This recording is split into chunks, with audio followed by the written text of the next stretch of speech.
Well, good morning, everybody. I'm delighted to be speaking to you today about my take on internal communications in the post-COVID workplace for Cardenas. I'll be speaking to you for about 30 minutes. We'll leave some time at the end for questions, and if you want to pop them in the chat box, that's fine. I will just go on to the first slide, which is, of course, the first, I beg your pardon. There we go. It's the commercial plug. So just a little bit about me and my company. My company is Conduit Associates, but my trading name is Sheena Thomson Consulting, and I specialise particularly in risk and challenging issues that companies and organisations experience, particularly in the preparedness side. I get a lot of requests for training and response. The reason I'm not at home today, working from home, is because I've got a meeting this afternoon about a crisis response case. So if you're in trouble and you need some help, give me a call, or just give me a call for a chat if you have something that you want to go through. So straight into the content. So I'm going to talk to you about where we are now, but I think it's just important to take a step back and just reflect on when it started and where we were then, just to give an idea of the enormity of what we're facing, and not to beat ourselves up that we're facing the current situation, which is getting back to some kind of normal and steady state of business or operations or whatever area of business you're in. So pretty much, as you can see, the world shut down. So there's Piccadilly Circus with nobody in it, and there's Times Square with nobody in it. I mean, who would have thought it? It was just the thing of sci-fi. So as we're all sort of stressed about what to do, how to bring people back, what they're feeling, let's just remember we're all learning, and there's no perfect panacea at the moment. It's just something we're all on a journey together with. So what differences, though, have we experienced over the last 18 months in our workplace? Well, they're all very obvious. I'm not going to dwell on it. We've all become digitally literate at a supersonic speed. All those that were resisting videos and working from home, well, you know what, they're all on it now, and we could not have maintained our business activity without some form of digital literacy, and our IT departments have had to rise to that challenge super fast, and with all the risks that come with that. Obviously, remote working, many people love it, many people hate it, but it's something most of us are still doing to a greater or lesser degree. Our working hours have changed significantly. Gone are the days where we go in 9 to 5, bit of lunch or whatever. Our working hours are now pretty much what we can fit in around our other commitments when we're working from home. And there has been a bit of a bleed between, oh, right, I'll spend a few hours in the day doing family stuff, and then evening time, which traditionally is recreational time, has suffered. So, and then the other thing, of course, is what we call the hybrid flexible working. That existed before, it's not new, but it's far more common now. And what we're finding is people are taking their chance to, if it suits them, they're advocating that they want to stay doing that going forward. And that's where sometimes there's a little bit of a conflict with the workplace, potentially. There's been staff changes with many workplaces. Obviously, many had to go onto furlough and then found other jobs. So colleagues are coming back, or they're having to adjust to new staff members, new team members, new ways of working. So that's quite a big change, because you'll be all coming back to work and it won't be the same teams, or there'll be a different dynamic perhaps, because it's there's a significant, or even just a small change. It's enough to change the dynamic in the office. And of course, businesses have had to change, and staff are having to adapt to that as well. That we all talk about pivoting to this, that, and the other, whatever our businesses are. Staff are coming back, and they're having to do things a bit differently because the business has changed. So that's another big difference in the workplace, which has obviously a communications consideration which has to be factored in. And of course, health and safety, a lot of this around, plus everything else that's come with it. I'm a part-time guiding volunteer, and all our risk assessments are pretty much loaded with COVID, and there's just a little bit at the end about the activity. So the whole world of health and safety has changed significantly, and people will have to get used to that, unfortunately, for the foreseeable future at least. Certainly that's my sort of professional opinion. The other things we've learnt through the pandemic, well, we've all learnt to use home delivery. We've all learnt what our shopping priorities are. You remember, that's a picture from when we all were fighting over, well, not me, but we were all fighting over toilet rolls. Bookcase credibility, these are just a few of the fun things. We all focus on what's behind us, and particularly what books are on the shelves. The wildlife and nature, those were the cashmere sheep in Llandudno. And exercising, remember Joe Wicks, we all got into our exercise, going out, speed walking for an hour a day. But many of those habits have stayed with us. And of course, the funny thing about the not having a haircut, we just had a bit of fun doing our own haircuts. There was quite a few Twitter feeds that were very funny at the time. So there are a few other things that we've learned about ourselves that are not related to the workplace, but potentially could affect how we are in the workplace. But how are employees, most importantly, feeling about all these changes and shifts, and what are their attitudes towards them? Because that's what counts when it comes to internal communications. You need to understand how your audience is feeling about a particular issue that you're about to communicate with them. And remember, communications is two-way. So this is the other half of internal comms, understanding what it is that's causing them, or how they're reacting to this new normal that we're sort of transitioning into. So the first one is residual fear and anxiety. I think all of us have that to a greater or lesser degree, depending on our appetite to risk. Some people, I hate to say it, particularly the elderly, they'll just be too scared to go out anymore, or if they do, it'll take some time.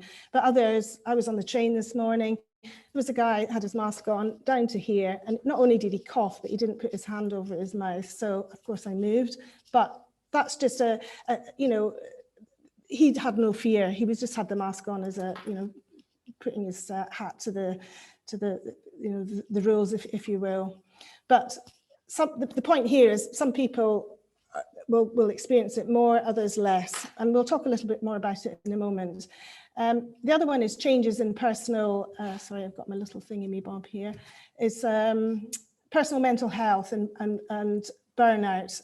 Now, there's a lot being written and said about mental health, but it has to be factored in because we just don't know. And we see the effects of it, and they're not very good. And we have a duty of care to look out for that. So again, I'll talk a little bit more about that. We've also have colleagues that have had changes in their home life and their personal circumstances, which they're adjusting to, and they're trying to work around their professional commitments. And of course, it's what I call restriction exhaustion, like the guy in the train. We're all really fed up of wearing masks. How do you communicate that this is still a serious threat, potentially to the health and safety and the well-being of the workforce?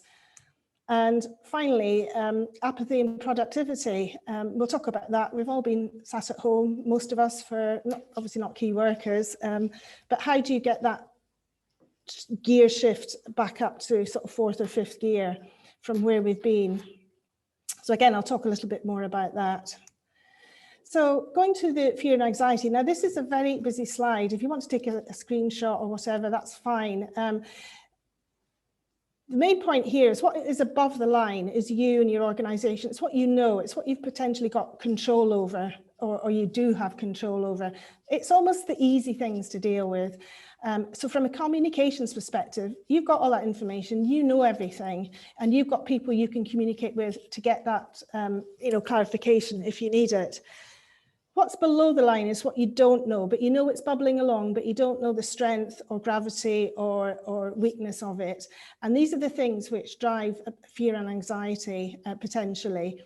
The one I always focus on is what we call re-entry anxiety. Yes, it has been diagnosed. Many of you might be aware of it already, but people are genuinely anxious about coming back into the workplace, and they probably won't want to admit it. But, it's maybe something you need to sort of factor in your communications.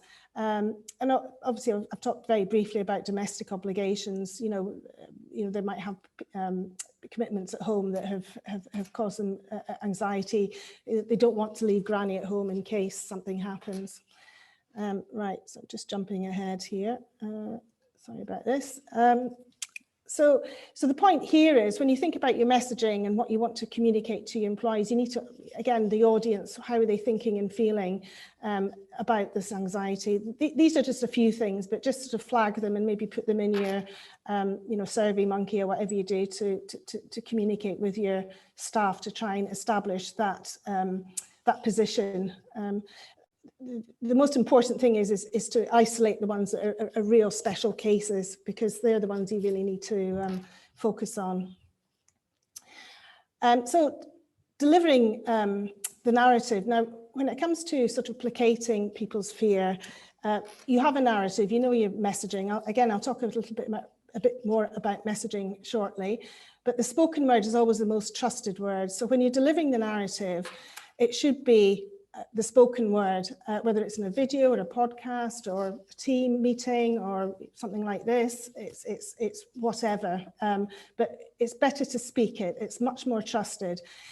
A Q&A is what you prepare when you want to mitigate the rumour mill. So you might want to go out with a big message, but you just want to have the frequently asked questions, if you will. But it does help, if you've got them there and they're available, it does help stop the rumour mill from going into overdrive. And it also promotes some transparency, as you can see there. Oh, I don't know what I've done with my transitions here today. The other one is reinforcement. So when you have a spoken, when you have sort of spoken your messages, whether it's, about coming back to work, how to prepare for it, what you need to bring, blah, blah, blah, what to expect. You also need to reinforce that. So once that message has gone out, then you just obviously need to put it on your websites or your app or through your line managers meetings. It's fairly obvious stuff, but just keep reinforcing it in a gentle but persistent way to make sure that you're covered. And there's a few ideas on how to do that. And then obviously, once everything goes out, you do need to track their response, particularly those that are not very happy about it, but also to identify champions that can maybe help you on that journey. So changes in personal, the second point was changes in personal health and burnout. Well, there's a few things that I picked on. This is just illustrative, it's not all of them, but probably for me, the most important ones. So you need to think about your employees that have been in their own isolation. So I did lockdown on my own. People have dealt with it in different ways. I was fine because I've done this sort of thing when I was working overseas in war zones, post-conflict zones. But people that have been on their own for a long time, you just need to sort of factor in, well, how might they be feeling? And really just try and, understand that, particularly when it comes to your messaging and how you deliver it. Then you've got the other end of the scale where there's been too much going on at home. You've got a young mum that's got childcare issues. She's trying to maintain a full-time job. She's probably got a few other things going on as well. And that's probably one of the most common scenarios. But also, it's not just young mum on her own. It's young mum with the father and maybe, somebody vulnerable potentially. I'm sure many of you listening can understand that scenario. And then you've got the one that's emerging, the people that have had long COVID or do have long COVID. There will be people in your organisation that are either suffering from it or will know someone or is supporting someone that is suffering from long COVID. So again, it's one of these things that's unknown. We just don't know how it's burning, how it's going to thrash out. But it's just something from, when it comes to understanding people's feelings about how they're coming back to the workplace, how you're going to deal with it. And the other big thing, of course, is the changes in home life and personal circumstances. And these are both good potentially and, of course, bad. And of course, the worst thing that has happened to some people, unfortunately, is they've suffered a bereavement. And it could be a direct member of the family, it could be a relation, it could be a neighbour, it could be somebody that was critical in their life in terms of care or business or whatever, and they might still be dealing with that grief. Most of us have been through grief. It's not nice, but we just have to deal with it. And this has been a mass incident, so just bear that in mind. And then at the opposite end of the scale, we've had babies that have been born during the pandemic. So people that might not have been planning or even have been planning, but then they've suddenly got used to either another child in the family or a new child in the family. So, you know, the point here is the people coming back to the office after, you know, as you return to normal, they might not be the same people that left because of incidents like this. Similarly, you know, unfortunately, some relationships have broken down. That needs to be factored in as well. Just have you know, and again, it's all factored into the mental health elements. And of course, finances. COVID has seemed to have a polarizing effect. We've either got some people have become quite well off because they haven't been paying for, you know, commuting and whatever, holidays and all the rest of it. And other people, because they've lost their jobs, you know, they're on the breadline. So even if, you know, when people do come back, you just need to sort of factor that in, particularly if they're re-entering the workforce after a period of unemployment. So how do you combat this? It's what I call the monitor network. You've got you want to avoid the crash and burn. Okay, so you've got your little aircraft control tower. That's the analogy I use. And you, as the organisation, you need to have your antenna up there, sort of trying to figure out what's going on, where, you know, where all the aircraft are, and to, you know, stop them from you know, sort of crashing and burning, and the aircraft being the employees and where they are in their headspace in terms of their fear and anxiety, or if they're really looking forward to coming back to work. You know, it goes both ways. That's not an exhaustive list. You probably can think of a few others in your organisation, but just think about, you know, having that sort of what I call a weather eye. I've done sailing in the past. You just have to have a weather eye on the horizon, and then you've got the little guy who's on the phone, sort of taking all the actions and doing, you know, providing the support and the instructions. So who are they? And it's, you know, it's a few, you need to have a few systems and controls in place, whatever they are, whatever works for you. I am just suggesting a couple there. Informal learning controls, the buddy system. I'm also a scuba diver, so, you know, it's having someone that you can sort of bounce ideas off or go to or trust if something goes wrong. And then Shark Watch is something that I got from an idea I got from the Navy when, you know, sailors went on a run ashore. You know, maybe 4 or 5 would be drinking, but there'd be one that wasn't drinking, and he'd be just basically looking out for all the others, and so they don't get into trouble, basically. But it's the same principle, you know, just have a bit of a, you might not want to call it Shark Watch, but you can call it something else. It's just somebody having a, you know, a weather eye on what's going on again, but you know, one down from the manager. And then a few ideas there, informal support ranges, space in the workplace where they can just sort of dump information or just take 5 minutes.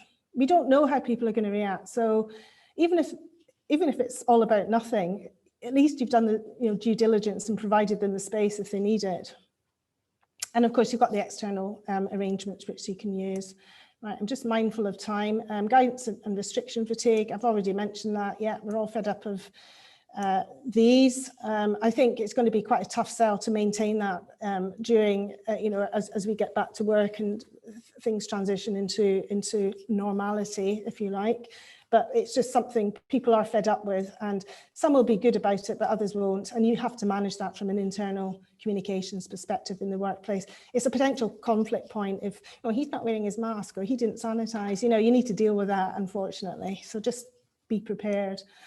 And then the duty of care is the other thing which falls into that. So to support what I've just said, have clear policies, including any no tolerance clauses, communicate it clearly, communicate it regularly, and prepare for opposing views from staff, and nurture a culture of mutual respect.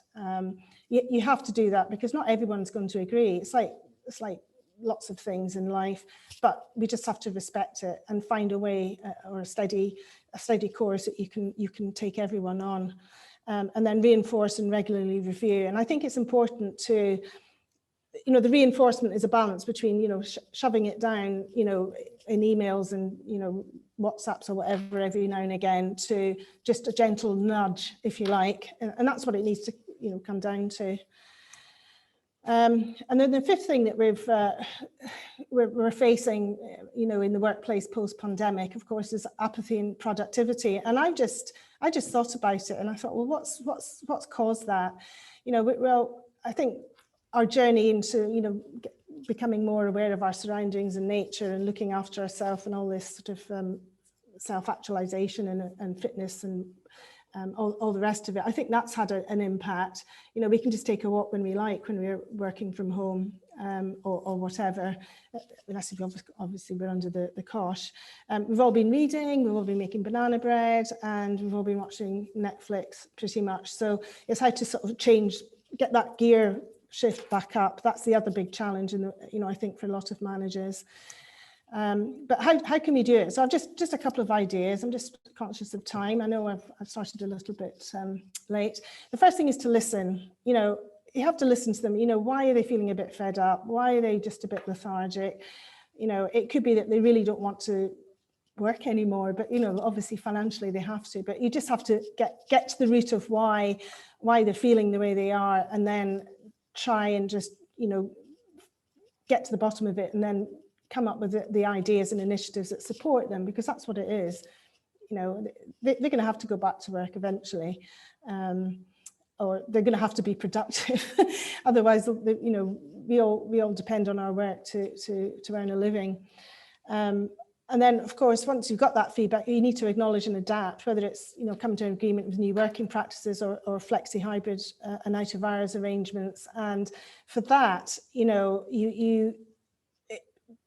that's really for the exceptions, I would say, rather than the norm. But, you know, the big challenge for directors and sort of the boards is to get their organisations back to where they were in terms of productivity, whatever way that looks. And there's a lot of debate and there's a lot of research, which I'm sure many of you have read, about how being productive isn't restricted to either working in a particular space. It's whatever works for people, you know, but have that conversation to get that momentum. And it could be they're just fed up because they haven't got any clarity, but once they've got that clarity, they might be better at it. Or, you know, they might return to their previous productivity levels. And then action, resource and support. Those are just a few ideas to sort of, you know, jumpstart the workforce, if you like. The internal comms campaigns are something you can get employees involved with. Just ask them, you know, what they want to do. Ways to communicate effectively. Well, leadership, as I mentioned, they are the most trusted source. They are the most authoritative source. And I would strongly urge you to get them involved to, you know, to deliver any important return to the workplace or getting back to normal type communications that you have to make, or even conversations you need to have. New habits and rituals, you can introduce new things to the workplace that you can, you know, stealthily communicate how things are going to be. Morale boosters and team building, they're always good things to get people working again, particularly, you know, the return to workers, so those maybe have been on furlough and those haven't, you know, get them back working together, or new employees that you've had to hire. Competitions and celebrations are always good to get, you know, a more collegiate and collaborative working and productive workplace. And then, of course, listening forums. I talk a lot about listening, but people do forget communications is a two-way process. I'm talking, you're listening, you know, it's, and then at the end, I'll get a chance to listen and you can talk if you have questions. So when it comes to the narrative, there is a bit of a checklist that you need to just have at the back of your mind. So, you know, when you're thinking of all these messages that you need to deliver and who you're delivering to and when, make sure you research. It's, you know, at a most fundamental level, just identify and understand the communication objectives. So it's, okay, what are the objectives? It's, we want our staff to return to work in a safe, compliant, and happy manner, or whatever it is, but just have your clear intentions. And then, you know, you've got your research area for, right, what does safe look like? What does compliant look like? And what does happy look like? And you get your safe, you know, indicators from regulations, you get your compliant from your policies, and you get your happy from your pulse surveys. So there's lots of different ways that you can sort of slice and dice the onion, but just have your objectives very clearly set. Obviously some will be moving parts, but then just whatever they are, whatever bit moves, just, you know, slot it in. It's a very complex and dynamic event that we're dealing with. We just don't know. We still don't know when we're going to open up again. We don't know what, you know, there's going to be another strain. Well, there will be. the way things are going, how we're going to deal with it, what's going to happen in the winter, etc., etc. My mantra when it comes to complexity is you need to isolate it and manage it separately. So because all the rest won't change much, it might, but it will be contingent on this potentially area of complexity. When it comes to the workplace, complexity translates really for special cases as well. And it's important that you do this because it only takes one person to upset the day. We saw that with, well, we regularly see it in the news. I won't name and shame anyone in particular. And then you've got the content. When it comes to writing the content, particularly in the COVID context, science and statistics can back up your approach. So if you're saying you really must, wear your mask when you're in communal areas or whatever your policy is, then you've got the science and statistics to say, 2 in 3 COVID cases are caught when, you're in confined spaces or whatever, whatever your policy and message is, there's always some science to back it up. But the other thing is to have, when it comes to content, is also have all the negative stuff lined up so you can answer that too, because it just sort of dampens down the fire before it starts. And then be honest. I'm a big advocate of being honest and being transparent, because if you're not, it will come back to haunt you. I say this to my clients in media training. I say it to my clients who are doing internal comms at a very sensitive and senior level. And the other thing is, I've got down there, be wide of the news agenda. Don't be sort of tone deaf to what else is going on in the world. If your policy's not jarring with the rest of what they're reading in social media or whatever, just maybe have a little calibration there. And then the next slide is the main considerations. Working hours, I'll just dance through this. Oh, I don't know what's happening. Oh, yeah. Working hours, online meetings, they all need clarity in whatever internal communications you have. But have they changed much? Have you had to adjust what you're telling employees?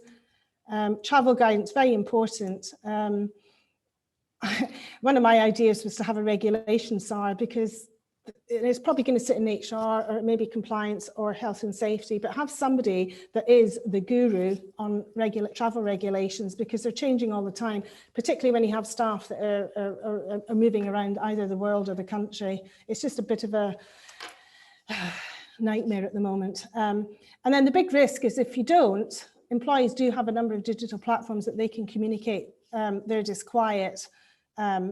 This is the conversation prism, which was,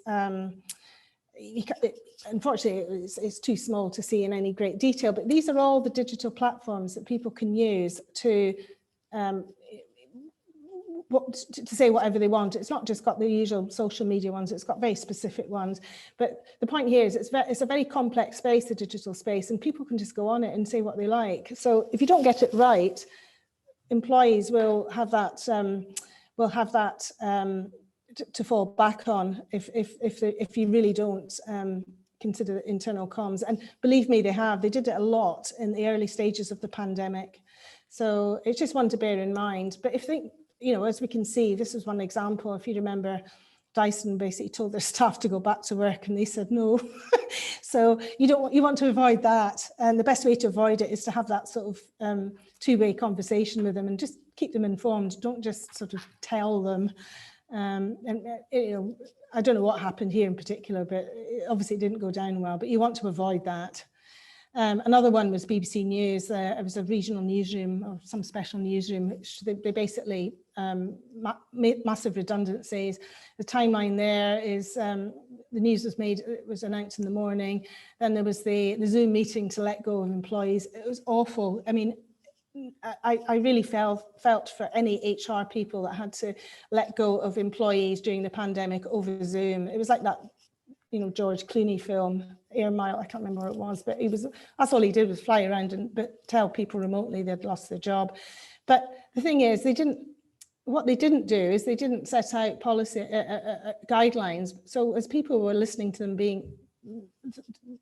to them having their jobs let go, they were going on Twitter, including this BBC journalist. So it's people will turn to social media or the media if you don't get it right. So I would urge you to sort of think about it and just consider some of the tips I've flagged here. And that's just the timeline of when it happened, and that's the news story there. And if it does happen, again, we're kind of out of time. I'll take some questions if there are any. So if you are in a situation like Dyson or the BBC we're in, what do you do? Well, whatever messaging you put out, these are the things that you need to consider. What are the emotional triggers? I've lost my job, or I've got to go back to work, and I've still got childcare issues because my kids aren't going back to school yet. Behavioural trends, again, all the things I've discussed before, what's going through their mind. The other thing you need to bear in mind is you need to get everything off the digital platform and get back to some kind of dialogue, because these are the sort of things that people feel when they're behind a keyboard. They can sort of say anything. And then, of course, what I call the post-COVID effects. People are thinking a bit differently. They've got more social conscience, I think, with some people. This whole purpose concept in business is really gathering momentum now, particularly in the back of climate change and a few other, and Black Lives Matter. And then you've got shifted priorities, personal priorities, which I've already talked about. But the one I haven't talked about is pessimism and optimism levels. Some people are feeling very pessimistic about the future and others aren't. So you just need to be mindful of that. If you are responding, why has this person gone to turn to social media? They're pessimist or optimist. They might be an optimist because they're trying to drive some kind of change, or they might be a pessimist and they're just really, they've just had enough. So that's pretty much it from me. I'm not sure if I can't see the chat box. Are there any questions at all? I'm happy to take any questions. If you want to stay in touch, those are my contact details. You can just put your camera to the QR code, and I'm happy to accept your connection. I don't see any questions. Okay, well, we've got 13 left. I think you've all gone for your lunch. That's great. Thank you very much for listening. I hope you found that useful, and I'd be delighted to speak to anybody if you want to get in touch. And good luck.